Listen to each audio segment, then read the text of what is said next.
Hello, beautiful people. Here we are again in another week of my podcast, Thrive, Don't Survive. Thank you so much for always being here. Today, we have a very special guest with us. Her name is Melissa Rohlfs. Please introduce yourself. Yeah, so I'm a holistic health and life coach, and I focus on helping teen girls and women find freedom from the struggle with food so that they can cultivate a healthy body image and positive relationship with food. Wife, mom, got two teenagers, doing all the things in Arizona.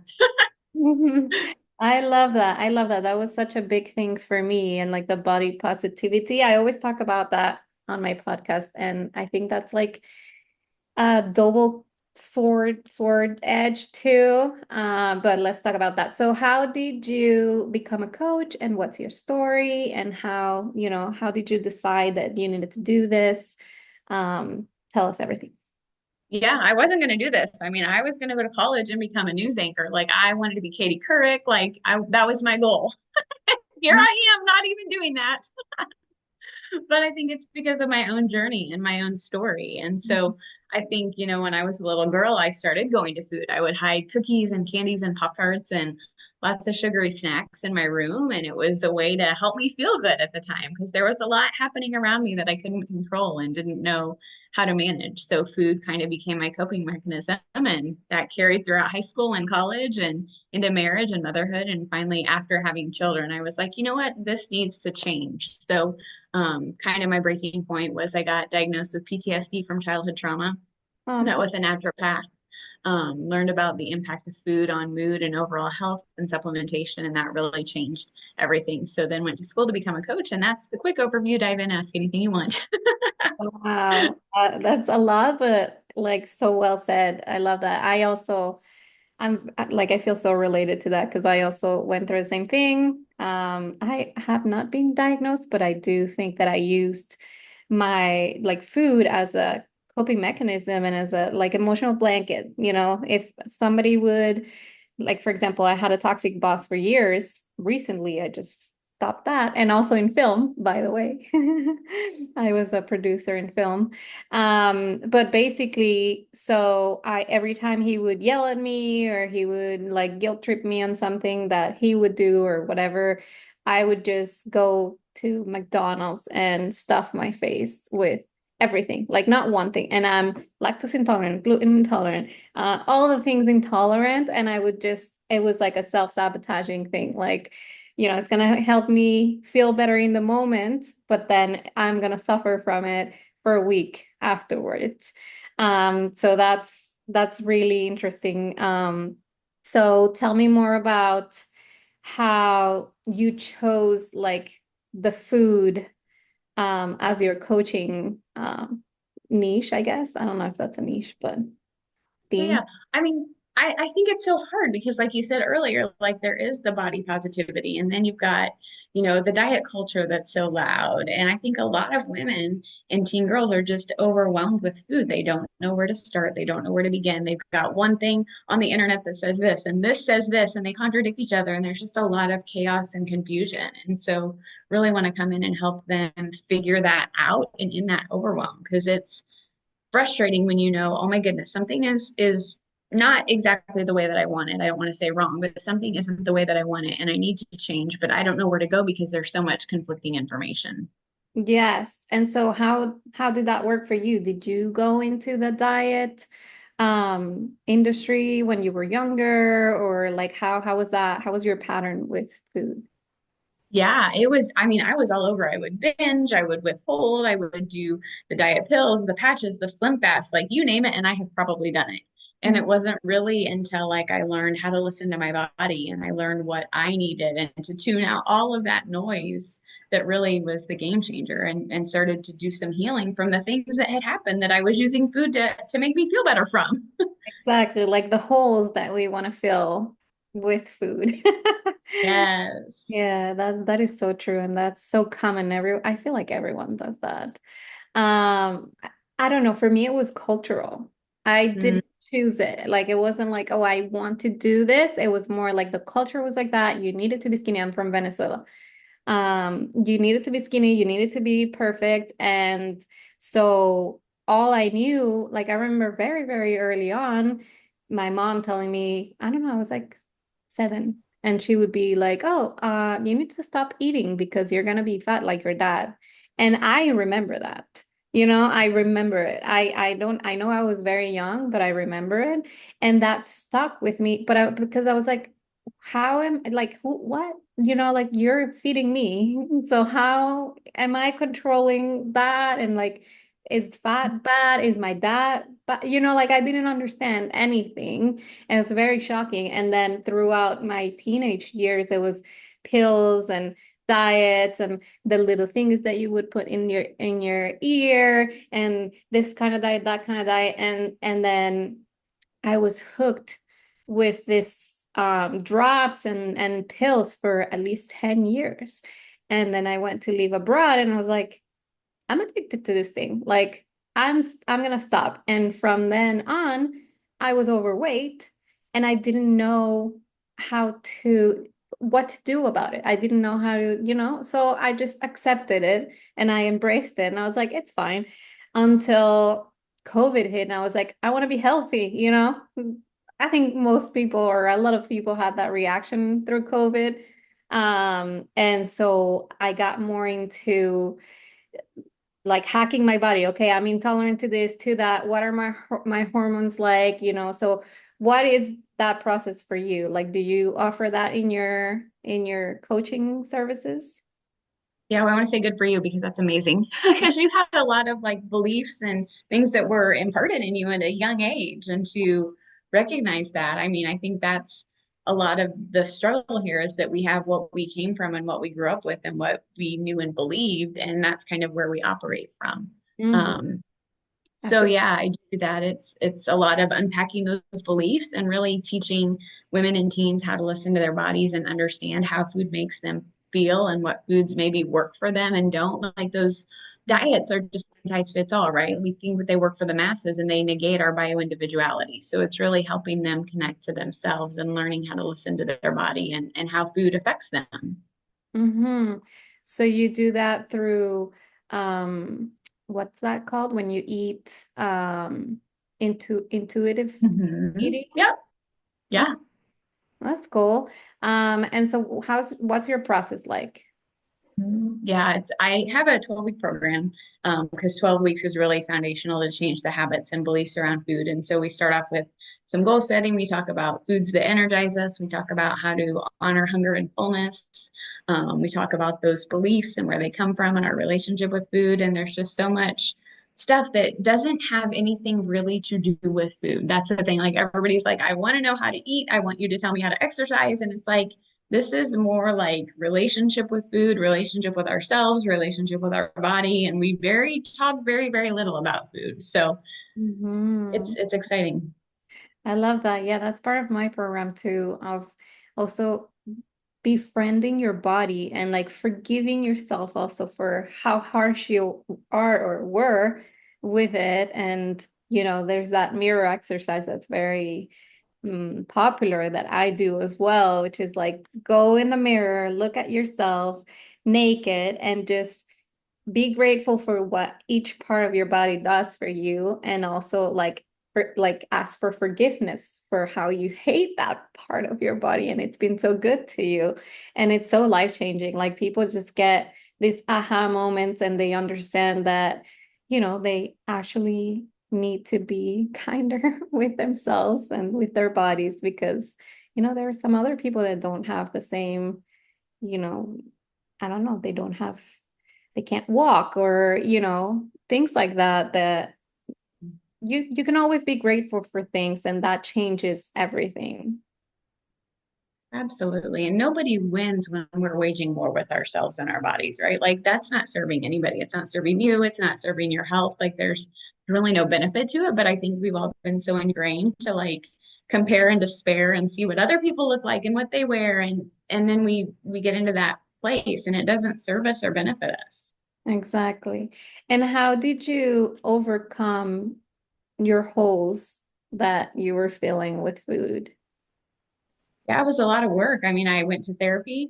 So I did that. I did coaching. I did the two together. I think that's really powerful. Yeah, same. It gave myself time and space. And I think the biggest thing for me, Veronica, was like learning, being a student of myself, right? Like what makes me upset and how can I handle the upset without going to food? What are some other ways to do that? But also, if this is making me upset, how can I shift from that? So for me, I don't do well when I'm rushed and I have a lot going on. So I try to remember that when I'm planning my calendar, like, okay, I don't do well when things are back to back to back. So give myself space because I know that I show up better for that and I'm not like grabbing the chocolate chips because I'm stressed because I'm overwhelmed.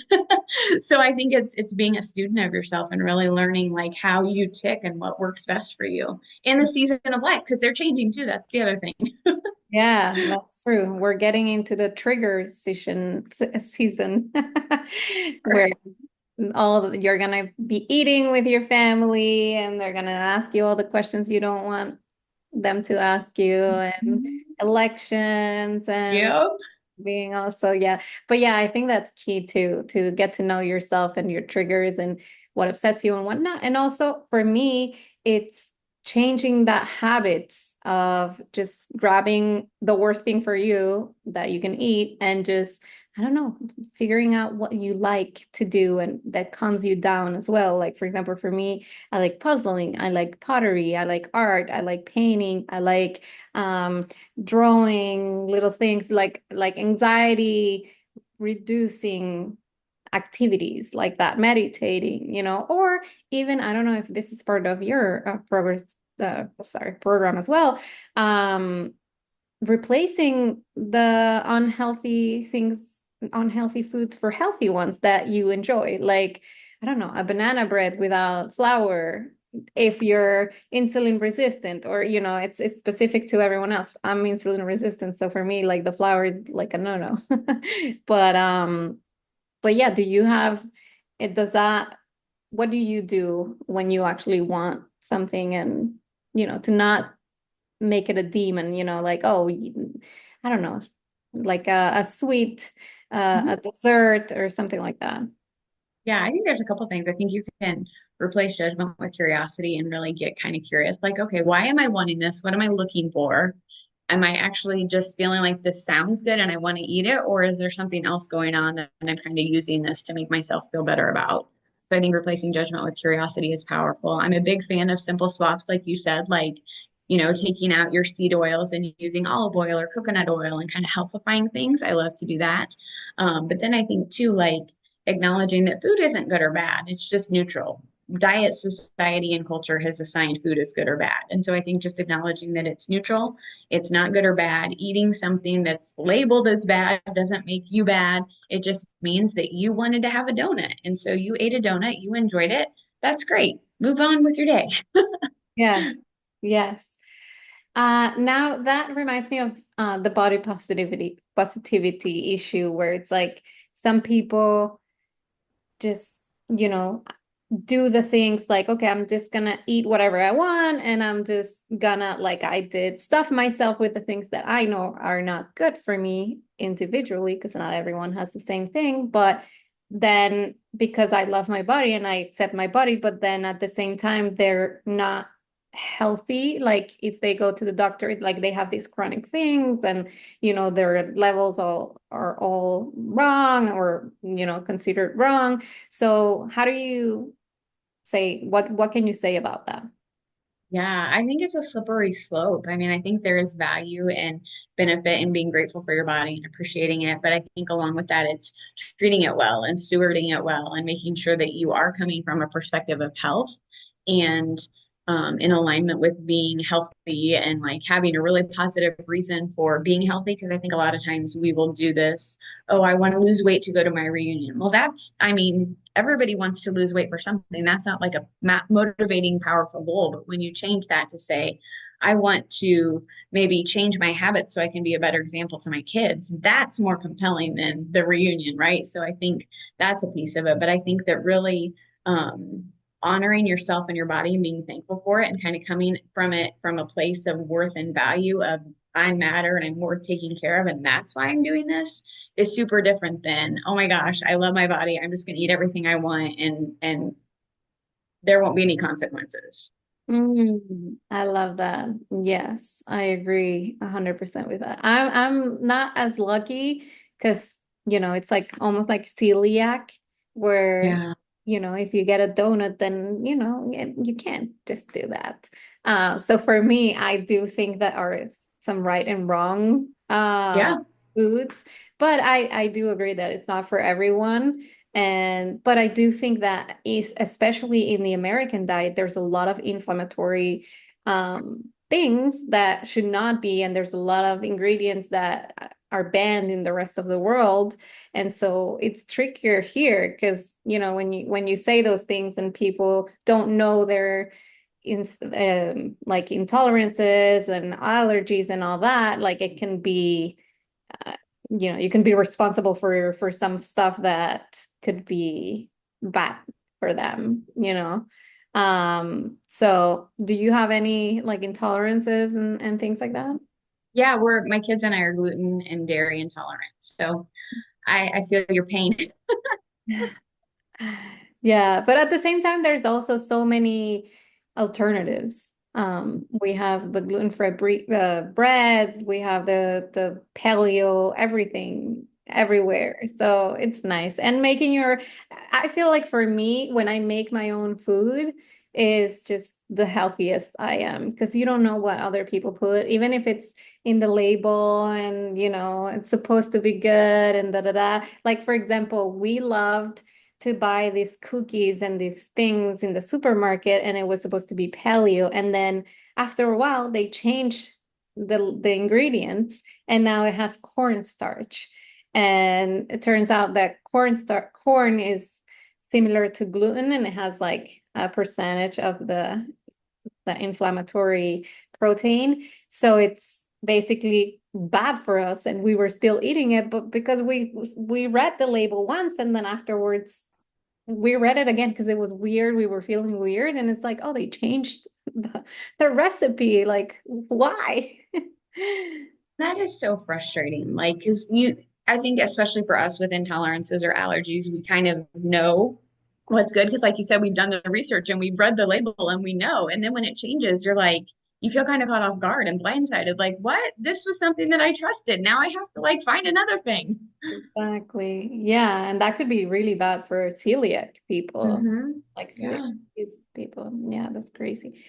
And so what are your habits that you would say that got you to like the healthy version of your Yeah, it's funny because I feel like before the whole food thing like really changed for us, I was pretty good with my exercise and I was pretty good with my hydration. Like those were two things I had down.